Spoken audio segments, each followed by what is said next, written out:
What's up, everyone? Rich Piana here, and you're watching Ric's Corner.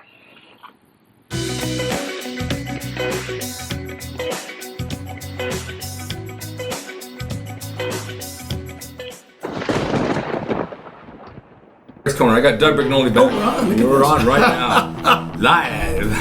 I have also people who write in and talk about posing, and what kind of posing, and when do you start posing, and what about using poses for a show, and how many do you do, and how many do you don't do.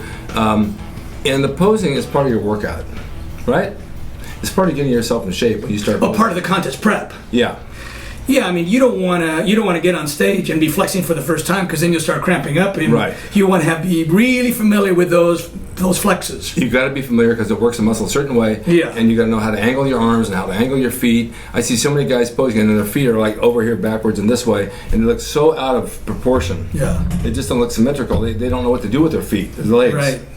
Well, look, let me, whether you use flexing as part of your workout, that's one issue, right?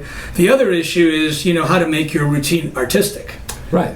And I can tell you this, that there's, just like dancing, by the way, some people are naturally good dancers. Yeah. And some people have to take lessons. Yeah. Right? The people who can take lessons can learn, but they'll never move quite as smoothly as the person who just is a natural. No, because it doesn't come to it. Right? So yeah. I've been lucky in the sense that it's always come fairly naturally to me, right? So I wish I could say, if you do this and this and this, you'll be able to get this result. It just isn't quite that simple. However, here are some pointers. Number one is, it used to be in your day, in the 70s, 60s, Yeah. 50s, that the posing was part of the scoring. Yeah. Of a Oh, yeah. bodybuilder. Definitely a part of the school. No longer. Yeah. Not at all. Now it's just incidental. Yeah. Right? There's no tallies. When I've judged contests, they never say, okay, here's the sheet for the posing and here's the sheet for the most. Why is that? Because I think there's just too many contestants now. And it's just a volume game. Get them in, get them out. Yeah, because get them on, get them those off. prejudgings take forever. Yeah. So what ends up happening is, and you really can't tell how good someone is compared to one of the other contestants unless they're standing next to that guy in the exact same pose. Yeah. So the most valuable thing for judges when we judge is to see them all doing front double bicep, all doing back lat spread. Then you can really see who's better than who. This guy doing his routine that includes a back lat spread, and that guy doing routine, it's abstract at that point. Yeah. So the first thing I'll tell you is that even though posing is nice, it's not so important for scoring anymore. Now, you can do whatever you want with that. In other words, you could say, well, then if it doesn't matter, then I'm not going to invest. That's not the way I hear it. The way I hear it is, look, I don't care about the trophy anymore. What I care about is the beauty of the product, the art, right? So I care more about the posing routine than I care about the comparison rounds. I see. That's just me, yeah. Right? So the first thing you do is you pick a piece of music that inspires you, right? Now, to my surprise, the music that inspires some people is horrible. Yeah, I've heard it. So I know that as I'm saying this, some people are going to go, oh yeah, man, that one song, it's like... Yeah, that's not the song we were thinking of. Yeah, right. But, back in those days, back in the old school days, it was almost all classical. Yeah. But anyway, so you pick a music that inspires you, you want it to be about 60 seconds, and so you might have to cut it or fade it or whatever. And then keep this in mind. The judges have already seen your mandatories. Don't do mandatories in your posing routine. At least not like if you're going to do a double bicep in the mandatories, fine, do it square. But if you're going to do it in the routine, at least angle it, at least artisticize it. In my view, I do none of the standard mandatories in my routine. None. This is my opportunity to show something different. Right. So I've got about 15 to 20 poses depending on the tempo of the song, and then you arrange them in a way that makes sense for movement. Right? You don't go front, back, you go front, side, front, side, back, right? So you rotate in quarter turns, yeah. Right? Or two to the front, one to the side, then one to the rear, right? But my recommendation, as I said, is don't do something that is going to bore the audience or the judges because they've already seen it in the mandatories. Yeah. Give them something different and artistic because it doesn't matter to the final score anyway. Have fun with it. What do you think about, I know they have the mandatories, then you have your own routine, but I see some people take forever going through one pose after another, like 20, 30 times. I always thought that less is more. You mean during the posing routine? Yeah. Well, they don't have enough content. Well, no. They didn't have enough coaching or something. No, I'm saying that you could hit, I don't know, 6, 7, 8 good poses and leave it at that. You don't have to repeat them and go through them 16 times. Oh yeah, look. I mean, again, all you have to do is ask yourself: Would I be interested in seeing some guy hit the same pose 3, 4, 5 times? That's my whole point. It's like you're going to go to a smorgasbord and you're going to eat all this food and throw up. It's the same thing I tell people in the wrestling ring. Don't do a million things in the ring. Do 2 or 3 good moves, whatever it works, and get the thing over with. Same with posing. Give them some good stuff. Hit one last pose that you know really well, real quick, and leave. And here's the thing: logically speaking, right? Anybody with half a brain sees a guy on stage and he's pretty much assessing him with 3 or 4 poses. Yeah. Right? So 20 poses isn't better assessment. Not at all. It doesn't give me better information. No, not at all. Right? So you might ruin it, actually. Yeah, you might make a fool of yourself, right? So at least don't make a fool of yourself. So he was good up until then. I just lost. And the other thing too is that you don't want to come across as thinking or appearing to think that you're better than you are. Right. You want to come across as modest. Not shy, not embarrassed of your product, but don't think, look at me! And really, there's not much there, okay? So, we have eyes, we have brains, we're in the audience, we're judges, we're seeing this, right? We know where you fit into the scale of things. We'd like to think that you know where you fit into that scale of things too, right? So do your poses as best as you can do them. Be gracious, bow, walk off. I was told years ago, and I only did a few contests when I went to wrestling, that in the contest, and Arnold had said this, and a lot of guys said this, when you're up there posing, give a nice smile to the audience, and pull them into you like you're a really good guy. Give them a nice smile. Today they don't do that. They had this, like that tough guy, growling and shit, and everybody does it. Every magazine you open up and they're doing something, the teeth are like a bulldog. What the hell is that? Well, I think it's coming down from the Olympia level. They're just copying the Olympians. They're copying everybody. Yeah. They're copying the Phil Heath and the. It's so unnecessary. Yeah. It really isn't nice. It's not professional. It's like, look, all I can tell you is don't be a copycat. Yeah, don't be copycat. Don't be a copycat. Do your own thing, and get that audience to like you. You want them to like you.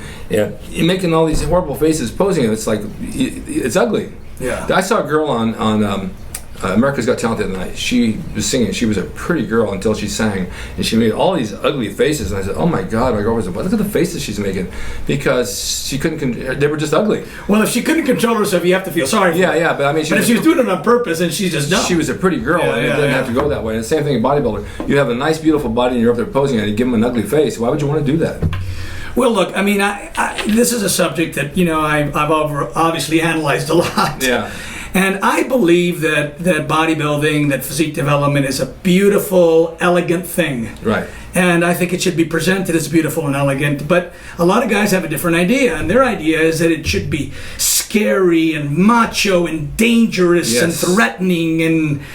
And so they present their posing routine that way. Yes. I just don't think. I mean, look, it's just my opinion. I don't buy it. But I don't like it. I just think it should be magnificent and elegant, and it should. Just because you lift weights in a bodybuilder doesn't mean you're a tough guy. Yeah. There's some small little skinny tough guys that I wouldn't want to mess with. Yeah. Right.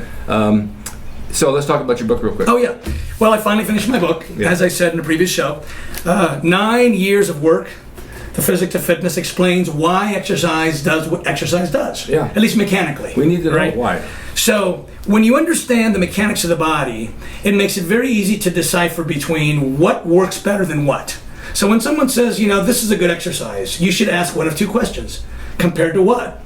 Well, it's good for them. Right? If they say this is a good exercise, like a preacher curls up a good bicep exercise, then you say compared to what? Well, that's like people say, how are you feeling? I say compared to what? Yeah, or you say by what method are you assessing that? Because if you're assessing that because Arnold did it and Arnold had big arms, that's a very bad method of assessment. Yeah. Right? So there's a mathematical component to this stuff, and it's explained here, right? Okay, yeah. You can say this exercise, like for example, parallel bar dips. If you're a 180-pound man and you do parallel bar dips, you will load each of your triceps with about 119 pounds of load. Yeah, we talked about that once. Yeah. If you're on your back, same 180-pound guy, and you're doing dumbbell tricep extensions with a 20-pound dumbbell in each hand, you're getting 240 pounds of load on each triceps with a combined 40 pounds. I see. That's a better exercise. There's no disputing that. That is a better exercise. It's more efficient because it costs less and gives you more.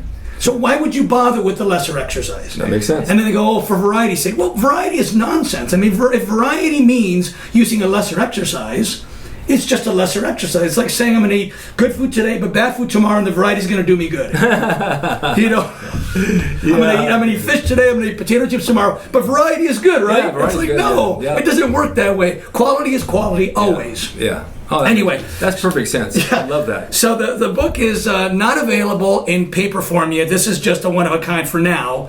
It's 25 chapters. I'm selling it digitally only for now as a download. Okay, so for $50, you can PayPal me $50 to my PayPal account, which is dbfitness@aol.com.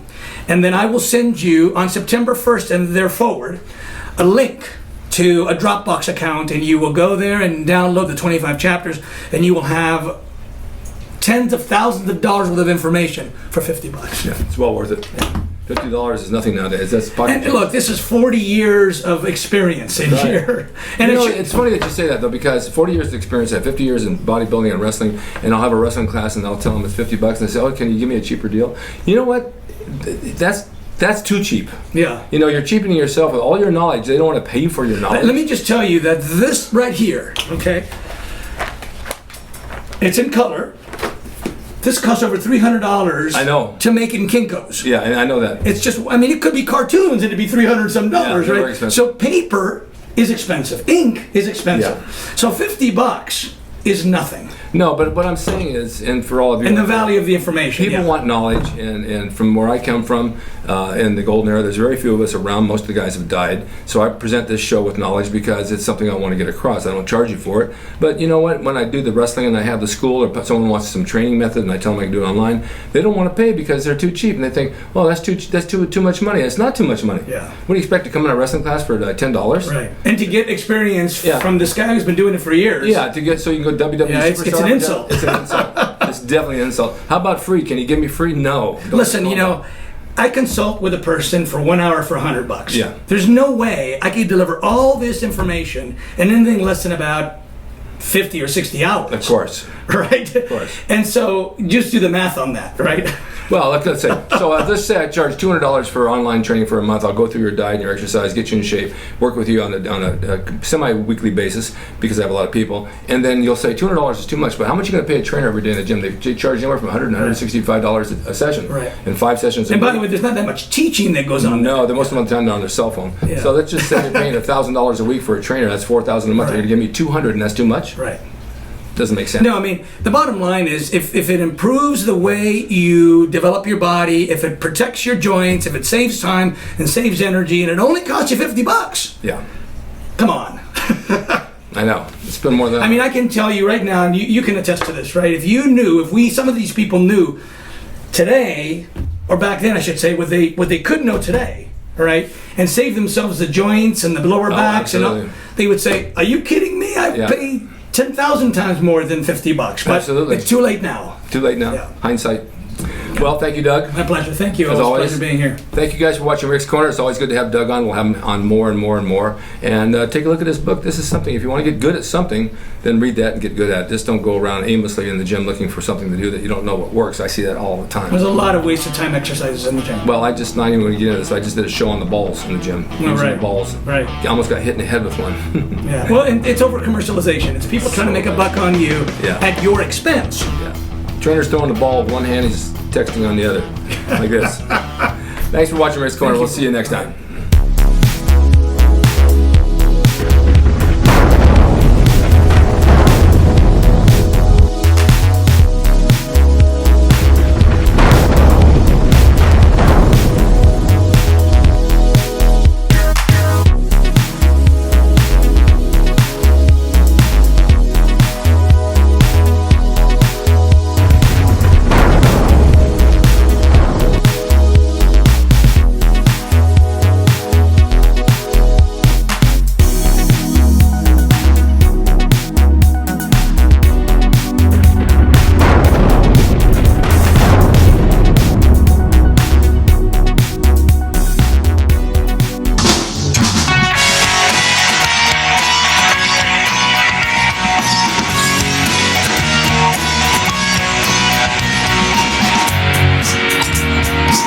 It's RicDrasin.com. He is the equalizer, baby. See you next time.